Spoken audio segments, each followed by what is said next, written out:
Hello everybody, it's John from Brisbane and it's a Saturday morning. Yes, I've got my little man with me. He's not very happy. I called him away from the front door, didn't I? Hello, what you doing? Yes, anyway. Gonna say hello? No, he's not a very vocal boy. Off you go. Yes, he's back out to the front now. Yes, it's been a while. Just a little walk. Hello everyone, it's John. I've got a very sooky man here at the moment. He's decided that he doesn't want to... You're not going to say hello? Come on. What aren't you happy about this morning? Or have you done something naughty? Have you done something naughty? Somebody's not very impressed. What have you been up to? What have you been up to, eh? Yes, he's my little man. This is Pippin, for those who don't know. He's a Maltese border collie with Shih Tzu in him. Yes, a little bit. And he is my saving grace, aren't you? Eh? He says as I ignore my father. Yes, he's a good boy. But he's my little man. He's gonna, you're gonna sit here with me now. Yes, anyway, so hello, as I said, it's always a Mickey Mouse production. Hello everyone, it's John from Brisbane. It has been a while since I've posted anything. What have I been up to? Well, I have survived 5 weeks of treatment to my poor old noggin up here. So that in itself has been, well, interesting, shall we say. Yes, and that's all I'm going to say. Yes. Oh dear, oh dear, oh dear. The older you get, yes, you young people, you don't know what it's like yet. Yes, well, I can say because I was a young person and I know what it was like. Yes, my use-by date was 30 years ago and I'm still here. But anyway, what can you do? You can laugh.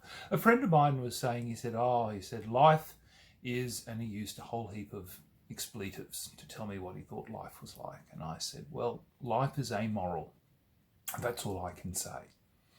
Life is what you make it. And that's essentially what it is. Life is neither good nor bad. But yes. So, what else has been happening? I had a bit of a, I don't know if I started it or whether or not I contributed to it, but there was an interesting thing on Twitter about content and consent, which I said, well, it's, I am by trade, or was one of my trades, was a quality manager. I worked a lot with documents and document creation, and so consequently,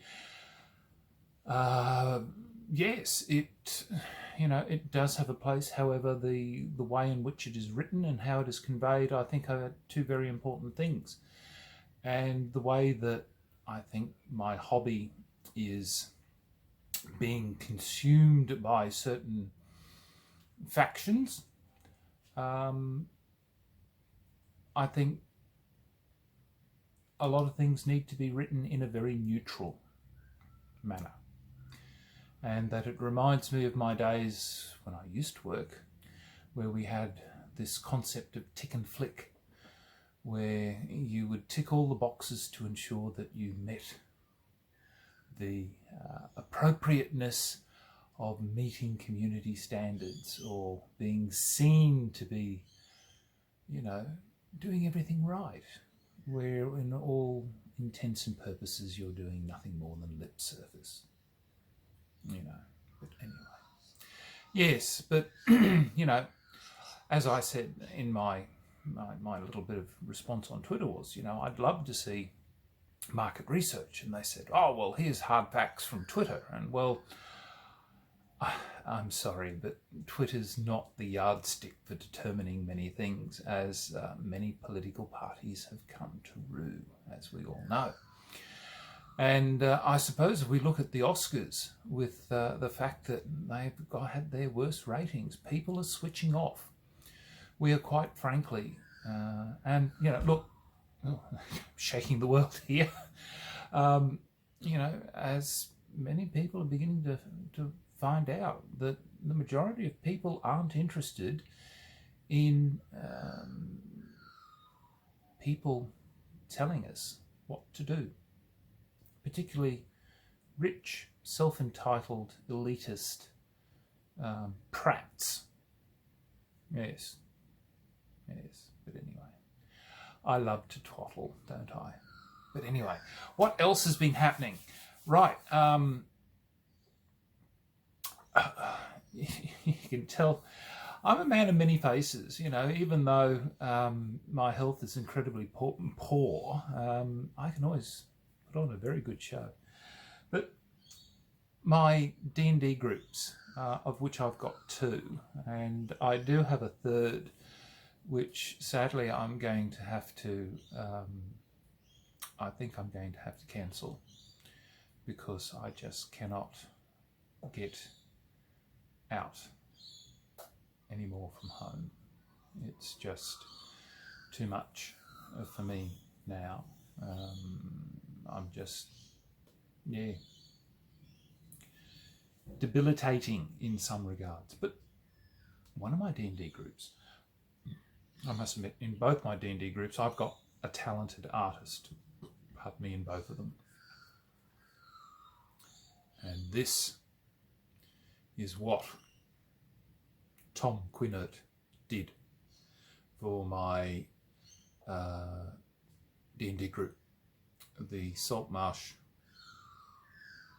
I'm going to have to get them to give themselves a name, I think, but I call them the Saltmarsh Fortnighters in my book, because they meet regularly, or they're going to start to meet again. They were meeting regularly last year for every fortnight. But this was a marvellous piece of artwork. As you can see down here, there's all their characters that they're playing, and of course there's Ugly Bugs, which is me, which I think they've done a fairly decent job. And of course up the top there is the chief person himself, who's having a lie near the front door there. He's looking out. It stopped raining here in Brisbane at the moment, so he's having a look outside. And so there's Pippin with all these tentacles everywhere. It's really, really good. But yeah, thank you, Tom. That was an exceptionally well appreciated gift. And he's informed me that he wants to do one for every campaign that we run. So he's talking about one on my wall. So obviously he's hoping I'm going to be around for a long, long time. So I hope I am. But no, I don't know. To be quite honest, I'm too old and getting grumpier and grumpier. But look, I do appreciate the fact that the Saltmarsh Fortnighters are a young group of D&D players, and I am really, really grateful for them, because it's nice. It's nice to feel appreciated by younger people, because quite frankly, my age group really are a sad sack of, what can I say? A lot of them are. Not all of them, but to be quite honest, I'm finding that younger, it's far more entertaining to hang around with younger people than it is with people my old age. Actually, I can't say there's that many people that are my age these days, but I'm pretty unique. Yes, in more ways than one. But what else? Yes, games. Yes, back to playing regularly some games. Animal Kingdom, I may have said it, I can't remember. I've attempted to do a video blog a number of times and have gone off the rails so many times, and so I can't remember if I have or haven't mentioned this. Animal Kingdom. It was a Kickstarter a friend of mine got. It is brilliant. It really is. go find it. I'll try and put a picture up as part of this as a reminder. But it was really, you know, we thoroughly enjoyed it. We've played it twice now in the last 2 weeks as a really good game, and it plays well. We've played it with 5 people. I think 5 people. Can't remember now. But it's a really entertaining game. It makes you think, which doesn't help me because I'm hard pressed trying to work out combinations because the game works on a, oh pardon me, as you can guess, it's a Mickey Mouse production with me. As you can guess, it's one of those games where you've got random placement rules. So it might have, you can only place a card in this location where no other kingdom has already been placed. And so you're going, oh, okay, so no foxes have been played, no gazelles, no bees. And so you're having to look at the board. And then there might be another condition on the side of it saying that you can't play any number higher than one that's already been played in this slot. So you've got a restriction of having to look at cards that have been played plus. And on the other side, there may be another restriction that may go, well, on this side, you may not play a card higher than the card that's already been played. So cunning players can lock down locations, and it is a, you know, it really does my head in. It really does. But for people who are really, really mentally with it, unlike an old man like me who really likes, I guess, simplistic games, but Animal Kingdom, honestly, if you can get your hands on it, I don't know if it's going to retail. I know it was kickstarted, which is where Pat got his copy. Really, really good. One game that I got not conned into, but my friend, and that's bloody Shut Up and Sit Down, I think, that started it, was my friend Jason. Saw the video and went, I must get it, I must get it. And so he got it, and then he played it, and then he showed me how to play it, and then I went and got it, and I went, excellent. Well, and of course, well, I bought mine through, I suppose I might as well say, I bought mine through Book Depository, and they had a sale, which was 33% off or something, I think it was, and consequently for just 33 cents over 40 Australian dollars, I just went, well, I can't say no. And being the habitual board game designer and games writer and rules tinkerer, I've already gone, well, the mechanism's nice and simple, so I've already started to draw up Australians and Japanese, and so I'll probably have something up, God knows when. I'm as erratic as anything, more so now since treatment, so, but yeah. So there was, yeah, Undaunted. And the other game that I picked up was this. And I must thank Stella from Meagle University. She was the one, because I'm there going, oh, how do you play this game?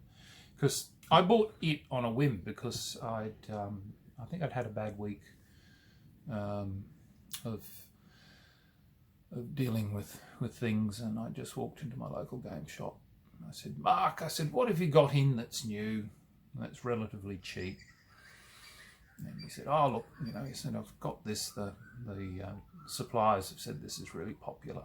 And I went and looked at it, and I thought, oh, well, it's cheap enough, I'll buy it. So it was a purchase on a whim. And so thank you, Stella. You at least confirmed that my purchase was not in waste. And of course, when I showed it to my local lads, they went, oh, we've heard good things. So that made me feel even better than the fact that I hadn't wasted my money. So yeah, it was good. So apart from that, what else have I been doing? What else is sitting here on my table? Just filling my time in, and I really enjoy period detective series. So I've been watching Father Brown. Love it. Love the series. It's brilliant. If you haven't watched it, go see it. Highly recommend. And of course, the other one is Murdoch Mysteries, another period style that hasn't, is pretty close almost to the time period with a lot of its, okay, so it's fairly, I think Murdoch's just about met every famous person for the time period, but it's, it's a nice bit of fiction. And look, it's entertainment, and it's, in many cases, family. And the character's brilliant. Officer Crabtree is really good. All the characters in there are supporting and so brilliant. And same with Father Brown. The characters in there are such a Officer Goodfellow, Sergeant Goodfellow, and those are really good. So it's really hard trying to find, I guess, entertaining TV series these days that aren't all sex and violence. Not that there's anything wrong with it, it's just that it's nice to find a TV series that doesn't have to rely on that to get its ratings. Which is why I enjoyed The Witcher. The Witcher was, okay, so it had a bit of violence and a bit of sex, but on the whole, I thought it was quite a good, the wife was watching it and she said, this looks like a role-playing adventure group. And she said, reminds me of certain people. And I said, yes, well, we won't go there, but yes, it was quite good. So if you haven't seen The Witcher, I do recommend it. It was quite good. So I've rambled, I guess, long enough. God, 15 minutes. And here was I thinking, oh, it's only going to be, 4 or 5 minutes. So things will continue. I'll post again in a little while. Who knows? Something may or may not. I'll probably offend people. I'll continue to speak out against the ridiculousness that I think is plaguing my hobby, to be quite honest. I'm thinking that in many cases the virtue signalling within the industry does not need to be there. Many of the things that are being written and done can be written in a neutral and said in a neutral manner in which to not upset anybody at all. But of course that's not what people within this society seem to want these days.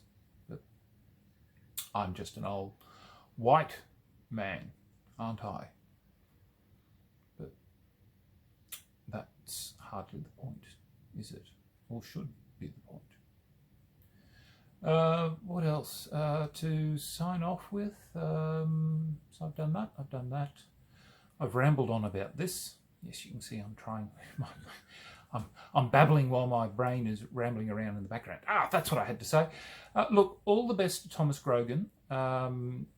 He's in hospital at the moment, so I wish him the best and hope that his circumstances improve. And of course, I ask that people support Stella from Maple University. She's one of the few from here in Australia that have a bit of a presence with the Dice Tower, and we don't get a lot of representation down here in Australia, even though most of the people who are here tend to come from other nations or other ethnicities. People, for some reason, don't seem to take very kindly to Australians. But it doesn't worry me. Doesn't worry me at all. We're a breed unto ourselves, even though I am clearly English, although with an Irish surname. Yes. Very strange, aren't I? But look, anyway, look, thank you for putting up with a very strange old man. My dog, Pippin, you going to come say hello? No, of course he's not going to come say hello. He's... All the other takes that I've done prior to this, yes, the little man's popped up. I may try and cut them out and stick them in if I can. But anyway, look, thank you very much for your time. And I've rambled. Who knows? Who knows if this will make the cut. So till next time, signing off, the Honourable John.